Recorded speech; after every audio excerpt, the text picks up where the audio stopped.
จนเขาตกนะ เดี๋ยว ตกเสียเวลาดิตกเข้าข้างยิบพูนปลาลมข้างนะผู้ยิบจิกเขามาใช้รถยิบข้างนะผู้ดอกไม้รถปลดลงกันเพียงนะ หมุนโอเค ผู้ชมนะบอกเขาเลยยาช่วยเอาเมียเชียร์ลูกสาวเขาลูก เอาเริ่มมุ่งระบาดนี่จวดจัดแล้ว เดี๋ยวมา โอ้ ตอนย่างลูก ตะปูเว่นะตะปูคุบนะตะปู กูแม่บ่ แม่นตะปูปูเว่ปูคุบนี่ฮะ บ่มีโก้ย บ่มี พญายาวงานเข้าแล้วบาดนี่บ่ได้มีได้บ่มี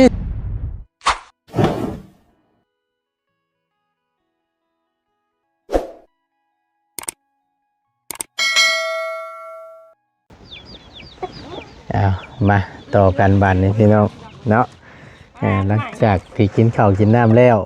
เสร็จสิ้นเป็นที่เรียบร้อยเข้าการต่อบานนี้พบเจอกันเด้อพี่น้องเด้อน้องบุญทวีสบายดีล่ะมาแล้วพี่น้องมาซอยทั้งพอสร้างเลยซอยทั้งพอสร้างแล้วบานนี้ไหวเด้อมาดูข่าวก็เนาะอันแว่นกับคนเนาะแว่นมุนคิ้งอยู่ข่าวกับกระดำเสื้อกระดำใส่กางเกงสีดำยิงแพงนักกันน่ะเนาะบุญดีคือจังหวะใส่หัวเคยบั่นนี่เนาะว่าฉันบอกมันสีข่าวกับแว่นแต่เสื้อเท่สุดนี่ที่สิไปแบบงานชบนะไปประมาณนั้นเท่าไหร่เอาพี่น้องกราบทักทายสบายดีและสวัสดีพ่อแม่พี่น้องบัดเชียวขู่สุขคนพี่น้องเด้อพบเจอกันมาเฮาบานนี่เตรียมความพร้อมบานนี่เดี๋ยวเนาะบัดพร้อมมุ้งแล้วเนาะพอมุ้งบ่มันร้อนเลยเป็นลมใส่เป็นลมก่อนบ่ใช้ฉันเบิ่งไปมาเบิ่งมายืนย่อนๆนี่แล้วนี่ผูกทั้งผูกนี่แหละแล้วไหนเฮาซอยได้เฮาก็ซอยไปมึงดูมืดแน่ทางนี้ได้ตัวไหนพอช่างเป็นลมน่ะเท้าเสียวตัวไหนเรือแถวนั่นแหละนี่บ่งัดพวกด้วยบุญทวีเอาก้อนตีมาล่ะบุญทวีเอ้ยโอ้ขึ้นแล้วปุ๊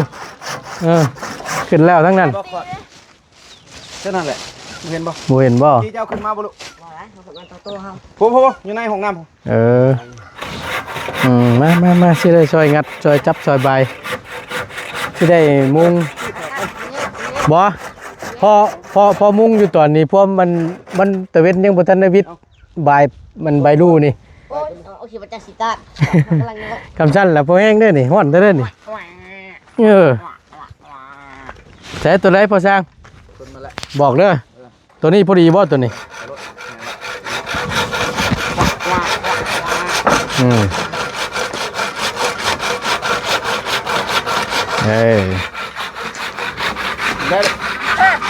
ได้บ่ตัวน่ะ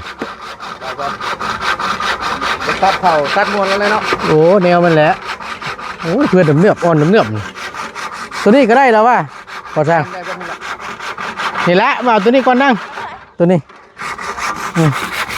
นี่อยู่เผามาได้ตกตุยเอ้นี่จับเจอได้ทำเด้อพอดีได้ตังนั่งพร้อมแมนส่วนไม้ที่เหลือต้นไม้เนี่ยพอดีเลยตุยปู้คักพอดีเลยได้ละปอนชุบคอยร้อนได้ลูกตะปูใจอะไรบ่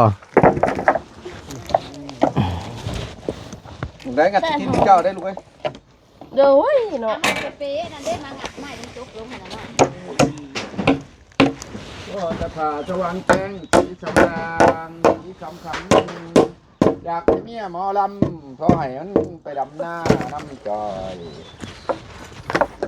เรื่องนี้ยังใส่แว่นตางุ้มพิษงุ้มถือบ่ได้ไหลเก็บไว้เฮาพอได้ตอก อีกบัดรอบหน้ารอบใน แม่มาบนทีวีเลย อึ๊บ อ้าว อุ้ย เด้อ จับเด้ออึ๊บอึ๊บ เห็ดแห้งแล้วเห็ดผมดูเห็ดหรือกับปลาหรือได้ผลรุ่นกับรุ่นโพด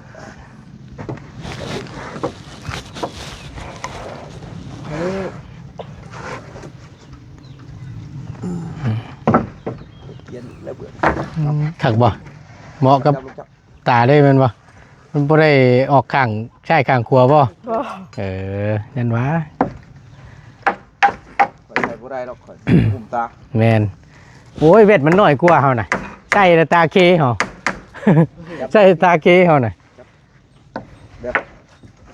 ได้บ่ได้บ่ ออกก็ได้ อืม มาดูนั่น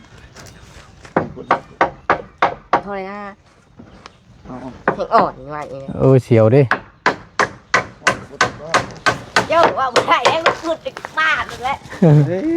พลุกลุย มันตกดอกค่ะมือเขาไว้อยู่แล้ว อ่า มืออะไรก็ตกตารางมือยังไง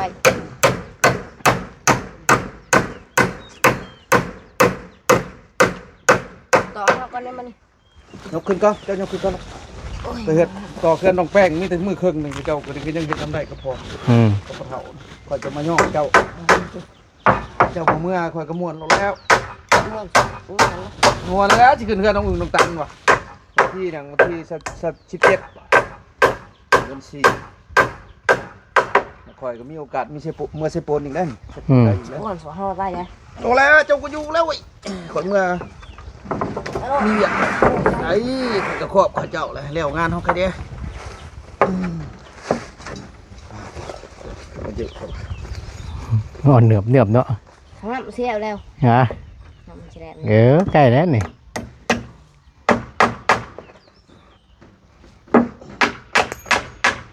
เนือบเกือบ แล้วมือนี้ ไม่ เลย คัน วะ ฮะ มือนี้เลย อันมุงนี่อาจจะเรียกมื้อนี้ ทกขาขุดทกลงมาเยื่อยๆเชียว เร็วยังพอแล้ว จกกำไรก็จังว่าติ บาทหนึ่ง อืม ยังหัดซะพอเขาก็ได้เช็คพังเห็นป่ะ ใช่เอาอันมาพี่ละมาเอาอันนั่นมางัดอันนี่ก่อน มาเลยครับมาลูกเลยครับมาให้ น้ำมางัดนี่ถือแผ่นเข้าไปพุ่นเด้อเบิ่งนี่เป็นลมนะพี่น้องแผ่นบ่นี่เอาค้อนกับค้อนนั่นเดียวบ่ ออกไว้ได้ห้าเฮียมันหัก โอ้ยมาแล้ว18 อ่อนด้วย เบิ่งเด้มาแต่ย่างเหยียบเว้านี่ตัวนี้ก่อนก็ได้งามเลย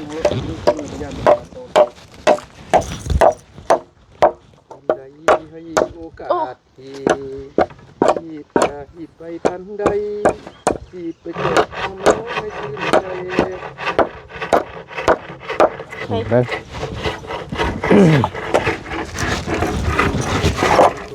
่งงอช่ำเลยเนาะ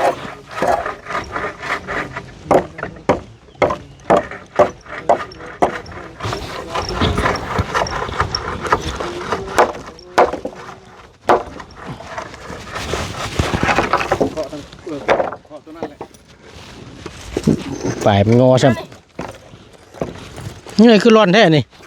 จะบ่ตอกหัวกันบ่ ไม่ทัน นี่เด้อ ตอกแป้นแป้นใหม่ อันนี้ตอกตัวนี้บ่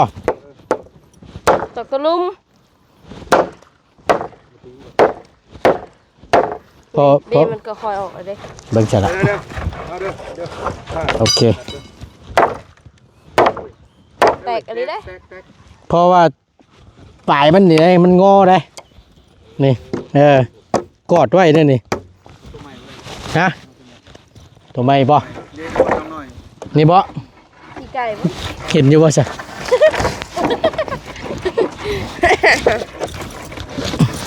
เอาละเช็ดตรงแม่ ตายบ่เป็นยากแต่เสร็จไก่ซื่อกะหมอนี่ โอ้ใช่ได้หน่อยกินได้ไก่เจ้า เอานะ ตัวคุณกินมือบุ้งวิอะไรเนี่ย เนาะเสร็จเจอกันกว่าน่ะเฮ้ยพอแห้งนั่นน่ะ แม่นเอาดินมาใส่เลยตีนถูรถ เออ ดินถูเป็นทุนโทรศัพท์ เจ้าไงของ เป็นหน้าติด อย่างดาวแบบนี้ ยักษ์ไปมองข้าง เมียแล้วสันเอา ดึงมั้ยใส่บนคน ใช่ไหมเอา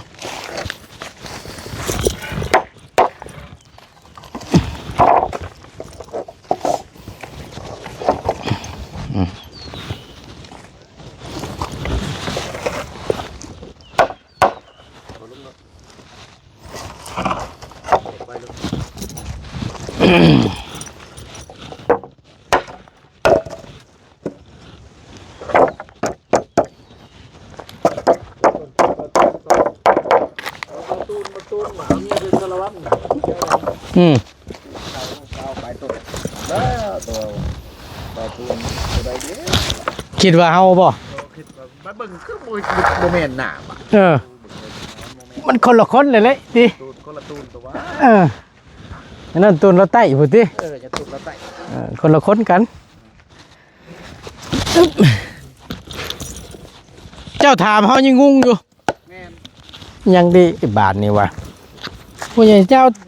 ผู้ใหญ่เจ้าจำคนผิดจักเนาะว่ะ เพราะเขามึงไม่คิดว่าตูนบ่เป็น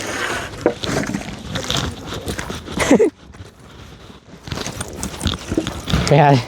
หาชื่ออันไม่ไว้ย้ำได้ว่าแล้วเนาะ โอ้เป็นน้ำใส่แว่นหรือบ่อยากนอนเถอะวะ นะ เดี๋ยวเนาะ ก็จะนอนนอน โนมบนมือ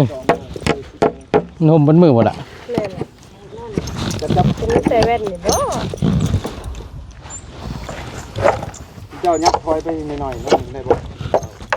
เก็บเลยฮะ ยันเครื่องมันตกลง เออ บ่าวจับ บุไรเนาะ จับแป้นลงเป็นข้างลง ที่ต่อคือว่า เอาจะจับกันเด้อจะเอาบ่ตอกแล้วมันทูดบ่ได้เด้อธรรมดาตอกตรงนี้ก่อนขอเอาลงก่อนจับต่อแป้นตรงกันได้บ่เอายิบเข้าจับได้บ่มันบ่คุ้งกันแป้มันคุ้งเอาก่อนนี่แต่ว่าเจ้ายันบ่เป็นเนาะ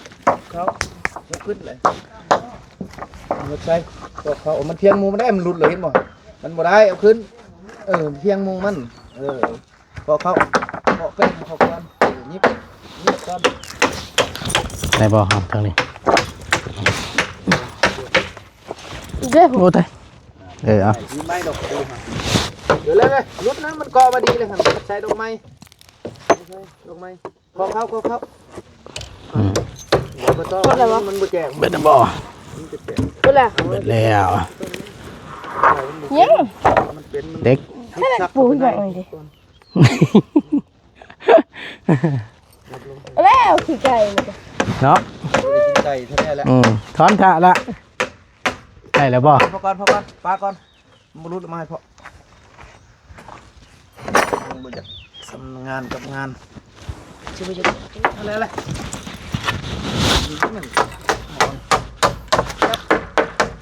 เจ้าอย่าล้างใจแน่ลุดตีนลุดมือเสียเวลาตัวเองเอาความตั้งใจอยู่กับงาน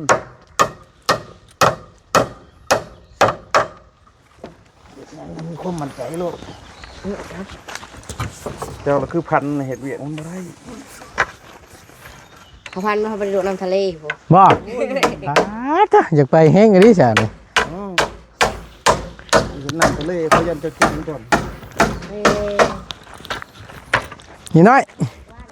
นี่นั่งตัวนี้มันได้เลยอึ๊บอึ๊บถอนไว้แล้วใส่กันไปกอดไว้เดี๋ยวนี้เนาะมันจะเตะเลยนี่เบิ้ง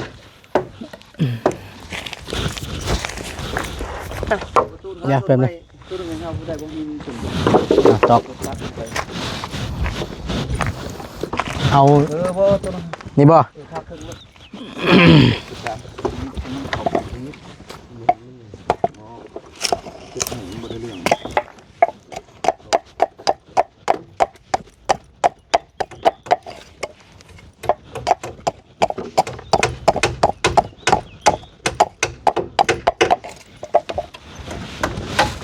ห้องบ่ วันนี้บ่อนเดียววันนี้บึงเฮาช่อยปลาเด้ม่วนเบึงในคลิปนี่ โอ้คักเลย บ่าวเหย้าบ่าวพัดไส้บ่าวประธานตูนเพิ่น โดยไว้พูดอะไรล่ะเวลาจะคอยนั้น ม่วนช้ำนะ เฮ้ยแต่ตัวอยู่ว่านนี่คักเมื่อวาน ประ นี่ ตูแห้งเท่าน่ะประตู นะ นี่เจ้าเราแพงเนาะ โน้ยแอกเบิดนั่นแหละขอห้องใจบ่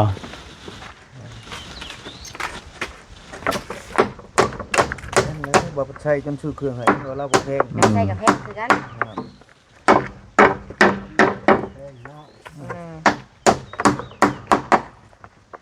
ไปเล่าบ่มากเอาไปให้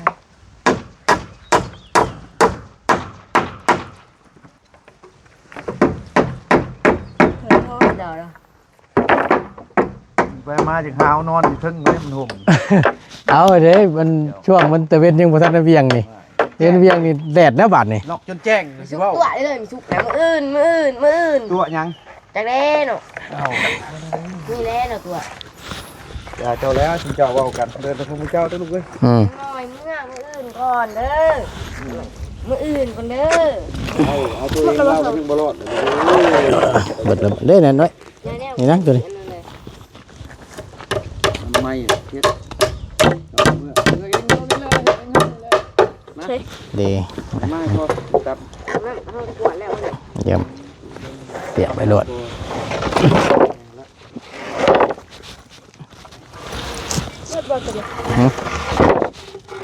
ถอนน่าจะถอนออกไว้แล้วนี่ ไปนอน ถอนออกไว้โลดไป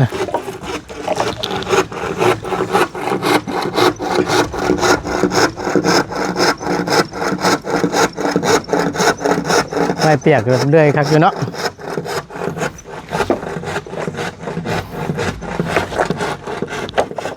ใช่ปะ เหยียบบ้าน เอาเหยียบแล้วมวยเหยียบบ่ใช่ ถ้างัดตะปูนออกแล้วสิได้ผัวละ เออ ใช่ว่า โอ้ยาจับเฮ้ยนี่ได้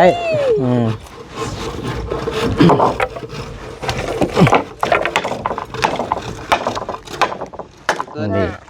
30ดอก โต ปึ๊บ บุญทวีใหญ่พอดีให้เราได้เงินหลายๆก่อนจังสิมาพอได้ช่วยเจ้าบ่ได้เว้าเรื่องเอาเมียอะไรหาเงินช่วย หาเงินดิ หาแต่งกับผัว เออย ากว่า อ๋อยังนี่ผู้หญิงแต่งเอาได้ เอาคักๆเลยดิ โอ้ย แน่นอนได้อคุณมือนี่ กระดองเงินก็ไอ้คือแล้ววันนั้นซื้อเบียร์เขากินอีก ทำประก โอ้ อบ เฮ็ดงานนี่เจ้าเฮ็ดรถจัดงานใหญ่ๆนี่ ประตู โดย คือเนี่ยทำประกันคนมีแต่คนห้องโอ้เอ้ย ถามว่า ขดองทำอ่ะเอาว่าคือขดองอะไรลาดเขายังประกอบอยู่ว่ะประกอบกูกันย่อมคือกันเลยหน่อย มันแพงดิอันที่ว่าชื่อบัดเอากันดีๆกับบ่ฮอดดอก ใช่ บ่ฮอด ถา ด ม อก ไผผู้ใดตัวนี้บ่หรือตัวใดแหละ เขาทำลายคนแล้ว หมอแม่ถามหลายคนแล้วผู้เช้าแล้วผู้ใดบ่กระดอง100 ล้านนั่น โอ้ยนี่ในบ้านนะ เฮ้ยคือบ่ว่าจะหา100 ล้านจะถูกมันน้อยโพดเอาหา100 ล้านลูกแต่งแล้วก็นอนอยู่ เจ้านั่นดิ โอ้ยคอยมันยากคอย ผมไปแต่งเนี่ยมา เอาไปชั้นนี้กับห่าง เปียกๆมาใส่ เปียก เอาเหียด เปียกดูแววล่ะ เหียดน้ำพี่ ได้เพียกผมจะว่าเรื่องผู้เช้าเลยแก๊กถ้าได้ลบมันช้ำมือกับผู้เช้าจัน ใช่เด้อ ดึงเอาเลยดึงมันย่นมาเอาไปคุณต่อลูกไปสุด เบิ่งได้เด้อ เนาะเสียเขาตาเอื่อยได้จะไฟเป็นเอื่อยจะไฟเป็นน้องว่าเหยาะอยู่จักผู้ง่ายก็ดียันคือพอเท่าว่า18 ปีจะเรื่อย ข่อยแล้วว่าเจ้าและอ่อนกว่าผู้ใหญ่เอ้ยเราอันแก่กว่าเราเท่าไรเจ้า60บ่ะ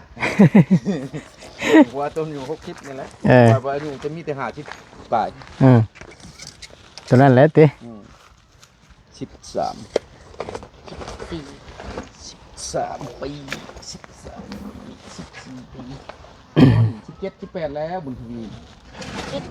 โอ้ยแต่ข่อยอยู่บ้านตะกี้เจ้าย่างไปมาหน้าหันเฮ็ดหน้าบักน้อยๆบักบุญทวีอันน่ะบักยังชายผ้าเฮ็ดน้อยๆนั่นยังนี่กะข่อยไปหาตะกี้นี่แหละปีแล้วข่อยไป อยู่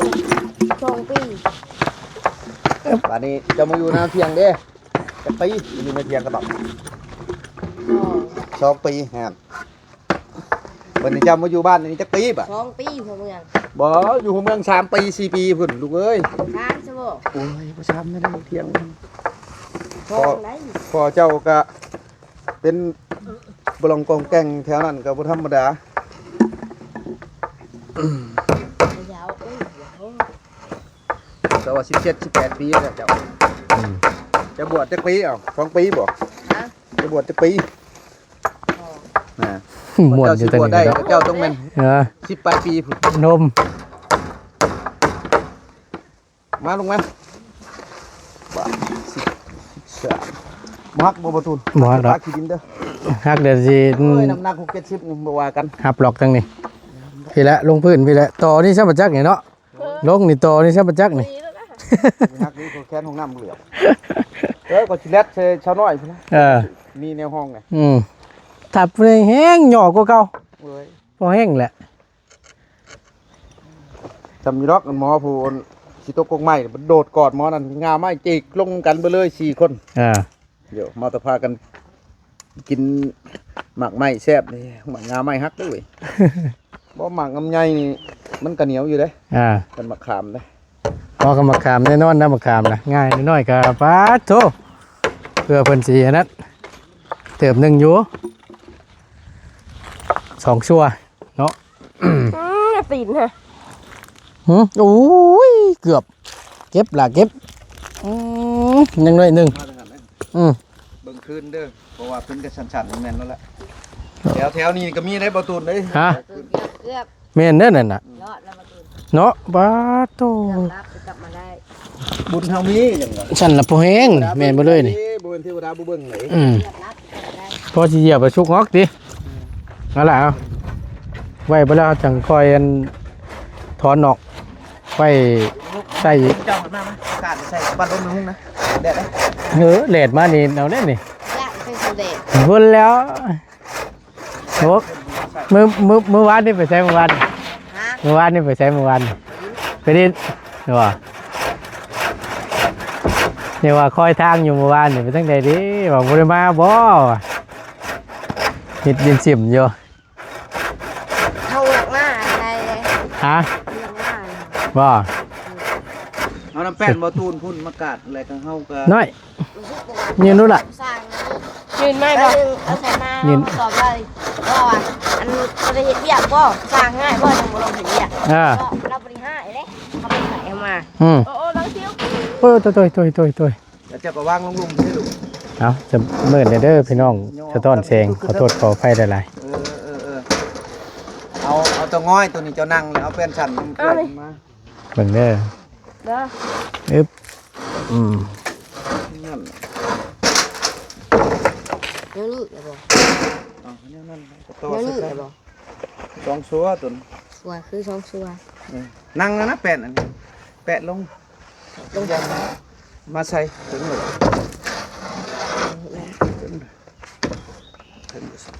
ก่อนอย่าพอย่อตอกกระปูซะก่อน นอเลยเนาะประตู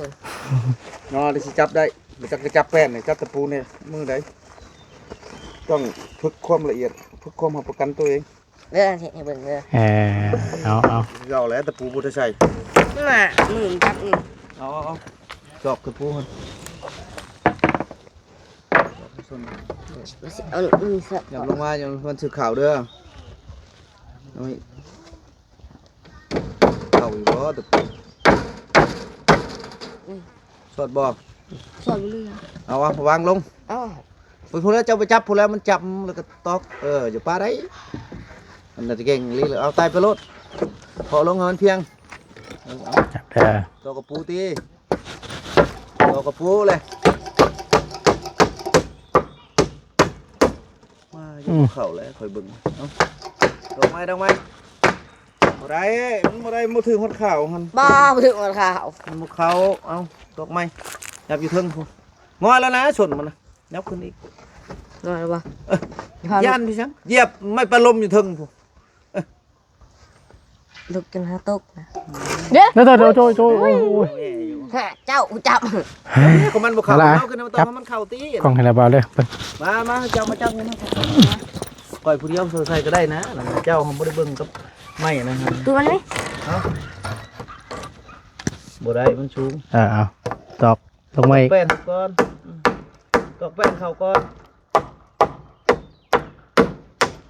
นะบ่ว่าตอกกระปูกับเขาให้เฮียนเฮ็ดแป้นเขาใส่แล้วบาดเอาตอกเสียเวลาดิตอกเข้าข้างยิบพูนปลาลมข้างนะผู้ยิบจิกเขามาใช้รถยิบข้างนะผู้ดอกไม้รถปลดลงกันเพียงนะ หมุน เด้อ โอเค ผู้ชมมาบอกเขาเลยอย่าช่วยเอาเมียเชียร์ลูกสาวเขาลูกอย่าพอเว่าพอบอก เอา พอมรุดระยะปะอย่ามาสิมรุดบอกประตู ฮะ ตอก เดี๋ยว เขาอีก เป็นไปได้กัน จะต้องมันตอกเขารถ ตอกรถหลายเออ มันอยู่ในใช้มันบอก ที่ เขา ภาษาเป็นยัง ถ้าสิอย่าต้องมันเจ้าบุญแห้งเขาแล้ว ฮะ ตะปูมันอยากเข่าอยู่เอาอย่าไปย้อนคอนตีใช่เพิ่นยิบเขาใส่หันลงรถ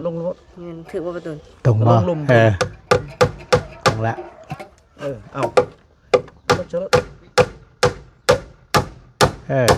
ครับ ตั้งเป็นหน้าปังชามบาทลิฟต์เราเป็นอะไรแห้งมันมาแต่ใช้บ่18-19 ปีกำลังชมไปรุ่นไปตีมวยเชียร์เขาเลยแบบ ตอกเขาเขาหนุกวันหนึ่งปะแก๊กเลย เว้ย โอ้ยมันห่าวต่อบากกต่อก็เป็นแก๊กได้มาหาหลั โอก เค อยากประหลัดยั่วเขาหันไปรุ่นโอ้ยข่อยว่าจะเจ้าห่าวนะลูกเอ้ยตอกค้อนตะปูนี่เข่าสะก้อนมันจะเป็นยังเอาเถียงใช่ข่อยก็ได้ไม่ยากหรอก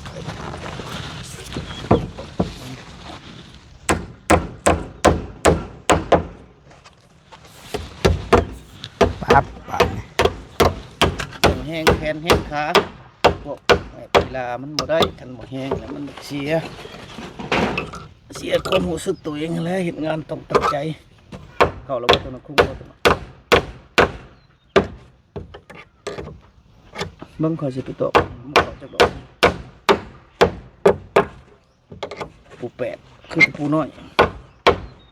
ตะปูหกไปได้บ่เป็นไงจ๊ะ ยังอยู่มีด้วยหมอบัดเผื่อมันดอกลาตี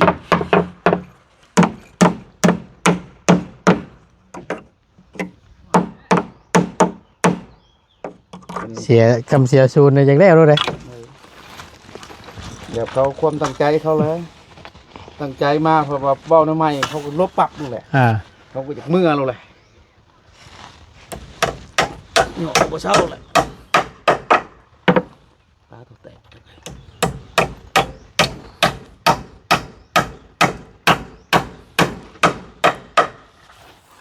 อันนี้เป็นโกงเนาะ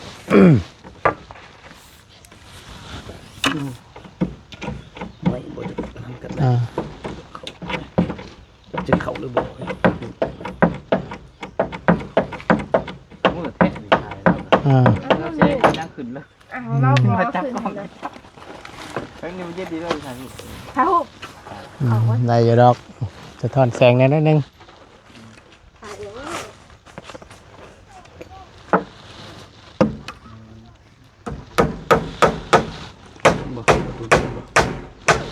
โอเคดอกลุ่มบัน มึงเลย บึ้งไปซ้ายครับบึ้งไปซ้าย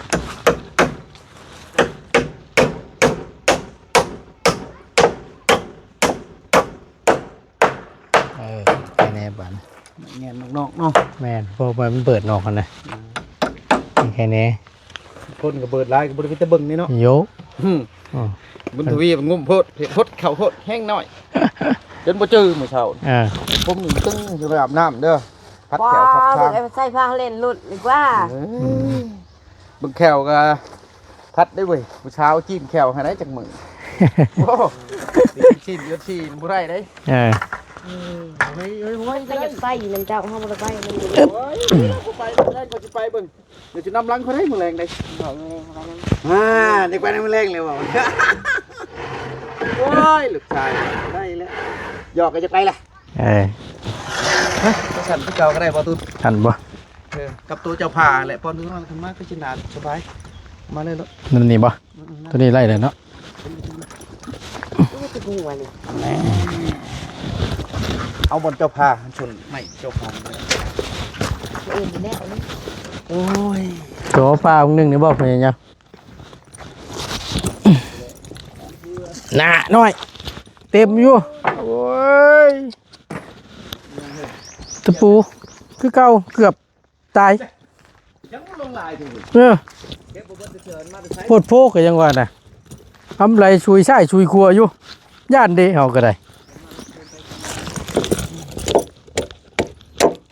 คือรถเนาะมาเป็นช่าง ฮะแม่นบ่ เก่งจับรถ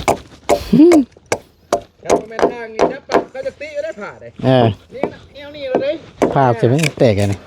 บ่ได้เลยบ่เนาะ นะบ่มันแตกได้กินได้ภาพผมนแตกงอกกว่า กะบ่ได้เลยเนาะได้อยู่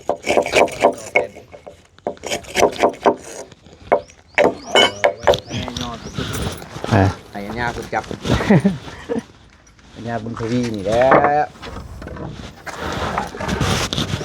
อันยา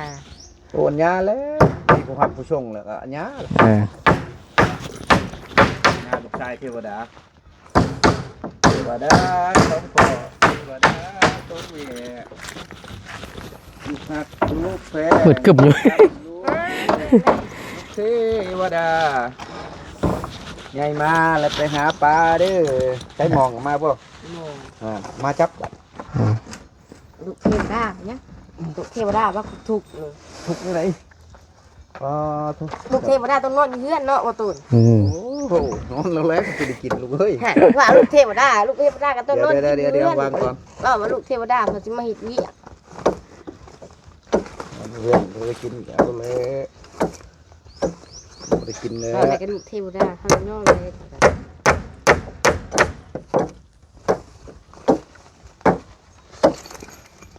ไม่ยังวะ ไก่ละไก่ละ ไม่แค่ เริ่มเวียงแล้วแต่เว้นไก่ ปากลง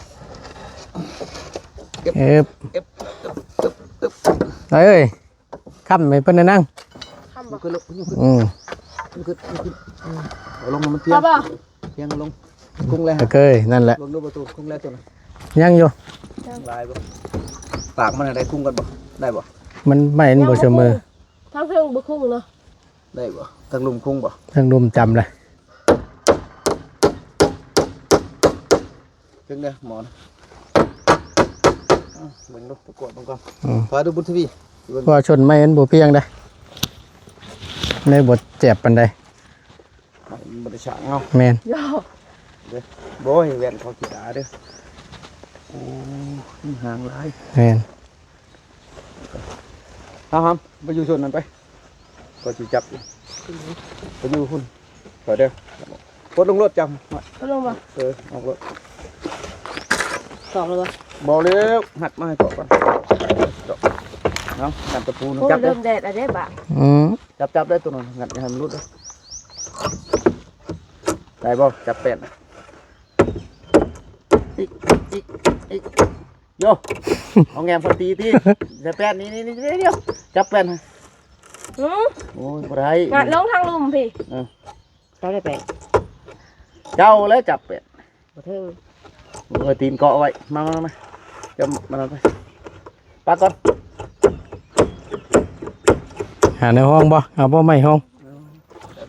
แม่นนี่แหละตัวนี้ก็ได้น้อยเอ้ย เลย โอ้ยโคตรแล้วนี่เอาละตัวกระหาย่างรอเก็บไว้ในนางยันเด้เหยียบก่อนนี่ป๊าดโตเรียบร้อยแล้วนะฮะ นี่นะจับนี่งัดออกนี่จับ หารอเก็บไว้เนี่ยพูดอะกรูกรูอยู่พู จังบ่ได้เก็บอยู่เฉพาะ พูไปเก็บไว้รถแล้วจังค่อยอันตอกเนาะเมื่อนึงดอกเท้าบ่เหยียบปูเหยียบกับปูแห้งนี่แหละเก็บเก็บไว้รถ ไปเห็น เลาะเก็บเบิ่งเนาะ เจ้าเอาออกบ่ได้คือผมไปตอกค่อยๆนี่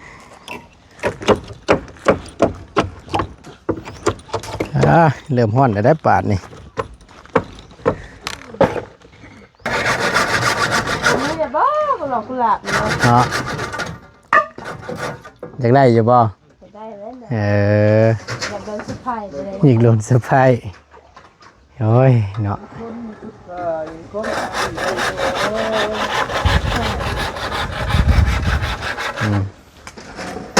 เอาเริ่มมุ่งระบาดนี่จวดจัดแล้ว เดี๋ยวมาเบาย่างลุกหรือบ่ ยืนได้ติ ยืนได้ เอามารถเล็กกูตอกสังกะสีนี่ ใช่น่ะ จังหวะที่ใช้แล้ว ตะปูยังน่ะ กูตอกสังกะสีเฮ้ย น้อยอยู่ใช่ล่ะ จะได้ช่องใดค่ะ นี่บ่ โดย ถึงดูตะปูเว่น่ะตะปูกุ๊บน่ะตะปูกุ๊บน่ะเจ้าบุมีจะมาจักล็อกเบิ่งด้วยเรียบร้อยรถน่ะ กูแว่บ่ แม่นตะปูแว่ปูกุ๊บนี่ฮะ บ่มี โก้ย บ่มี พญายาวงานเข้าแล้วบาดนี้บ่ได้มีใดบ่มีซ้ำตะปูตัวนั้นน่ะ ซื้อบ้านนกแพกรถ ตัวนั้นรถแหละโก้บาทนี่ ตาน้อยกับบุญทวีไปรถ ไปตลาดต้นทางเลยห้านตะปูละ ประมาณเท่าไหรน่ะ โลรู้แล้ว โลหนึ่งพอดีป่ะ คุณเลย ถือบ่ ทำเอ้ยลงมาล่ะ ยากดอก ไว้ ลงมาไปซื้อตะปูพูดได้เฮาไปโอ้ยเจนเย็นต้นสังกะสีคนนี้ โอ้ยตะปูบ่ได้เตรียมพร้อมจำตนตอกสังกะสีนี่ก็ได้ ห้าเงิน ฮ่า ห้าเงิน เอาเงินนั่นละบ่าวป่ะ เอาเงินจ่าเลย เอาเงินนั่นละบ่าวโลเท่าไหร มาบ่โล30 หัว 50มาเลย ฮะนายเอ้ยมาพี่ละไปบ้านนี้ไปซื้อตะปู เฮา3คนนี่บ่ บ่แล้ว2 คนเจ้าหั่นแหละ 2คนบ่ เจ้าเด้อโอ้ยฮะ โดย เจ้าโอเคเด้อ โดย เข้าไปประมาณนั้นเด้อโลนึง โลนึงกับ เจ้า แม่เนาะ โดย โดย เด้อค่อยไปค่อยมาเด้อโอเคไปพี่น้องให้น้องเพิ่นไปซื้อตะปูก่อนบ้านแล้วก็จังค่อยตอกเนาะเอาเราเบิ่งเราชมกันในตอนต่อไปพี่น้องเอ้ยขอบคุณในไลน์อยู่ดีมีแห้งเช่นว่ากิมมี่ว่าตูนล่าแล้วสบายดีเด้อ